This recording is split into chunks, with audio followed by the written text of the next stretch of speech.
Bukan kita ngejar uang, uang yang ngejar bisnis. Oke, lanjut Pak. Next.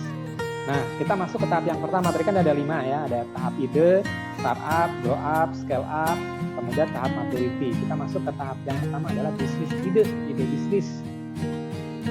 Ide itu nggak akan menjadi bisnis kalau cuma sekedar ide. Contohnya tadi, Bill Gates bercita-cita supaya setiap rumah itu ada operating system yang dia buat, namanya Windows atau Microsoft. Nah, itu nggak akan menjadi bisnis kalau tidak diterjemahkan. Dan itu akan menjadi bisnis kalau idenya diduitin, dibuat, dikonversi menjadi bisnis. Jadi ide menjadi bisnis, bukan ide yang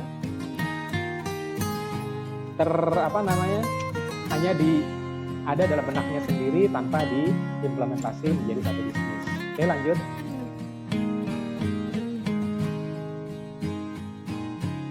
Nah, bagaimana caranya untuk membuat ide itu menjadi bisnis?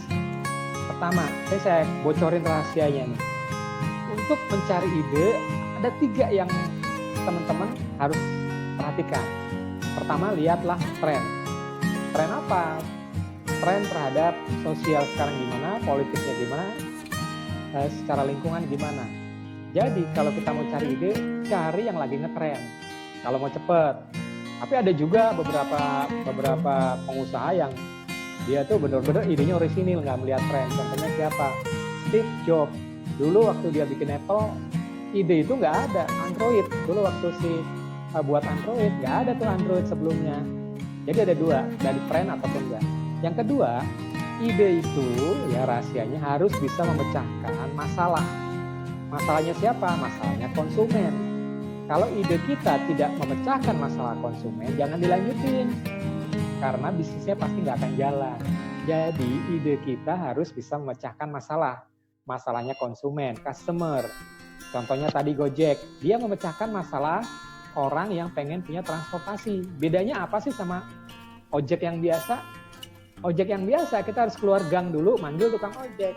Kalau Grab itu disamperin, Gojek disamperin. Nah itu yang dipecahkan oleh si Nadiem Makarim atau dengan Gojeknya. Dia memecahkan itu. Memecahkan suatu permasalahan yang kebutuhannya itu tidak didapat dari Gojek pangkalan maupun taksi atau transportasi yang lain. Kemudian itu harus bisa direplicate. Jadi ide kita kalau mau jadi bisnis harus bisa diduplikasi sebanyak-banyaknya, diadapt, diduplikasi. Jadi ide itu harus bisa duplikasi. Contohnya gini, begitu dia Bill Gates bikin OS Microsoft, itu kan bisa duplikasi, diproduksi bahasanya. Garuda Food, dulu saya kerja di Garuda Food, dia punya ide untuk membuat produk coklatos yang enak gitu ya.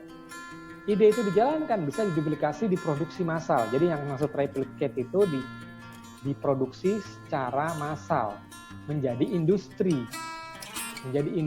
ya. Kemudian bisa diimprove. Kita lihat Microsoft, kan keluar versi terbarunya, diimprove terus. Soalnya kalau produk nggak bisa diimprove, itu pasti akan mati. Contohnya apa?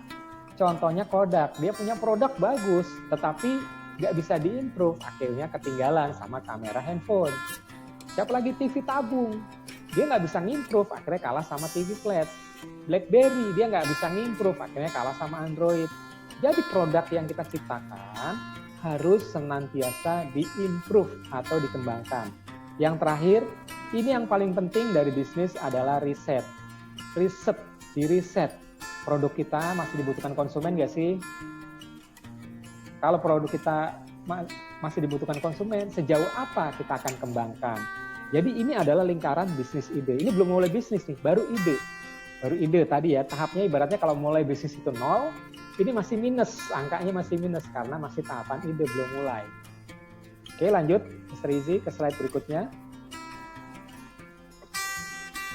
Nah, ini yang paling penting nih terkait dengan ide. Jadi bagaimana ide itu menjadi bisnis. Ada 7 tahapan. Tahapan yang pertama adalah ide generation. Bagaimana kita menciptakan ide dari berbagai aspek. Kemudian setelah ide kita punya harus di screening. Ide ini layak jual apa enggak? Ide ini bisa diproduksi massal atau tidak? Ide ini bisa duplikasi atau tidak? Setelah di screening, dilengkapi fitur-fiturnya. Contohnya handphone ya. Handphone begitu dia layak jual, Samsung pasti akan melengkapi dengan fiturnya. Oh, ada RAM-nya, ada internal memorinya, ada kameranya, ada. Nah, itu namanya adalah fitur membuat dia lebih unggul dibandingkan yang lain. Nah, contohnya gimana? Contohnya sekarang kamera itu melengkapi fitur dengan handphone dilengkapi fitur dengan 4 kamera. Dulu orang nggak kepikiran 1 kamera aja udah oke, sekarang kameranya 4 lagi. Karena apa? Fitur itu untuk mengungguli pesaing. Jadi kalau ide kita sudah di screening, dilengkapi dengan fitur-fitur supaya bisa menang dari kompetitor. Kemudian idenya harus di-develop, didesain yang bagus, jangan sekedar. Karena kalau sekedar nggak akan laku. Kemudian tahap yang kelima, testing. Nokia, Samsung, Kodak dan sebagainya sebelum itu di launch pasti akan dites dulu daya tahannya, efektivitasnya, user friendly atau enggak, konsumen merasa nyaman atau tidak, harus di testing. Baru setelah semua testing itu oke, baru udah di launching. Ada yang orang ngomong soft launching, ada yang ngomong grand launching, macam-macam. Tergantung mau soft launching atau grand launching. Tujuannya launching apa sih? Memperkenalkan, gue punya produk nih. Ini loh produk gue, gitu kan. Jadi launching itu untuk memperkenalkan. Dengan cara apa? Dengan cara promosi, digital marketing, yang sekarang lagi ngetren, atau ATL, canvassing, dan sebagainya. Inti dari launching adalah memperkenalkan produk kita kepada masyarakat luas, supaya diterima oleh market. Dan yang terakhir adalah ide kita harus dievaluasi.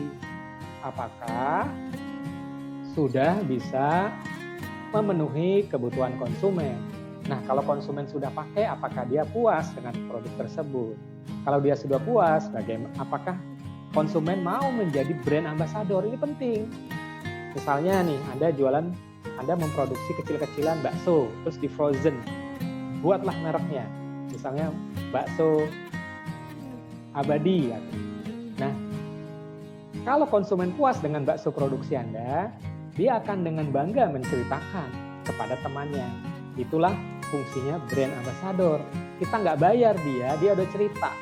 Jadi fungsinya membuat konsumen puas supaya kita bisa menjadikan konsumen-konsumen itu sebagai brand ambassador.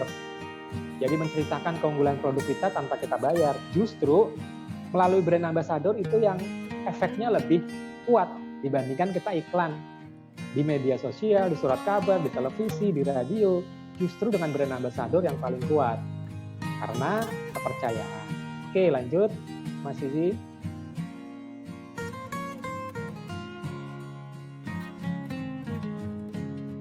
Ini rahasia. Ini rahasia banget nih, mahal ini. Teman-teman yang sekarang mulai berbisnis, kalau praktekin ini luar biasa. Ini adalah skematik bagaimana kita mengembangkan bisnis. Itu yang paling bawah tuh yang ada gambar bohlam, ide. Yang tadi udah kita bahas tuh. Ide. Sekarang kita masuk ke tahap startup.